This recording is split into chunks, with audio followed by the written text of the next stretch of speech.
जीजा जी से कहना चाहते हैं कि डियर जीजा जी, अगर ये आप देख रहे हैं तो मेरी बहन को एक्सेप्ट करिए, ले जाइए, अपना भविष्य बनाइए। समीर चौधरी और मनीष कश्यप के बारे में बोल रहे हैं। प्यार से समझावत नहीं, समझ जाइए नहीं तो रेल दिया जाएगा। अच्छा, मनीष कश्यप को? मनीष कश्यप को, और ये क्या बोलता है समीर चौधरी जो अच्छा। महुआ वहाँ के सुतल चलता है। हाँ। वो फरार है, कब तक फरार रहेगा, कब तक कोपचा में छुप के रहेगा, एक ना एक दिन बिल से निकलेगा ही। अच्छा, नहीं, मेरे शादी के बाद 2-3 दिन बहुत अच्छे से बात हुआ, उसके बाद बात नहीं। केस कचहरी होगा और लास्ट ऑप्शन कुछ नहीं है। ओ लौड़ा क्या बोलेगा, बंगाल की है, ये बिहार की लड़की है, ये बिहार। अब हम डांस करने नहीं, जब से मेरे 7 फरवरी से हाँ। हम कहीं भी काम करने नहीं गए हैं। अच्छा। मेरे बस काम बहुत आया है, और ऐसा भी नहीं कि एक बार हम जहाँ काम पे चल जाते हैं ना, हाँ। तो बहुत काम आता है मेरे पास। अच्छा। हाँ, क्योंकि हम काम बहुत अच्छा करते हैं।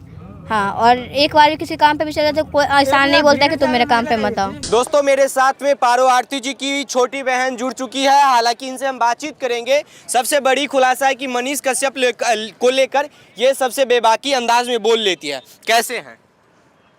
कैसे हैं? हम तो एकदम मस्त है। अच्छा, आपकी बड़ी बहन की शादी स्टेज पे हो गया, मांग में सिंदूर भर दिया, इस पे क्या कहिएगा? हम सीधा सीधी ये कहना चाहते हैं कि अब वो शादी किया तो वो उसको एक्सेप्ट करे, ले जाए, अच्छा से अपना कैरियर बनाए। अच्छा, जो आपके जीजा जी लगेंगे गुलशन यादव, वो फरार है। वो फरार है, कब तक फरार रहेगा, कब तक कोपचा में छुप के रहेगा, एक ना एक दिन बिल से निकलेगा ही। अच्छा,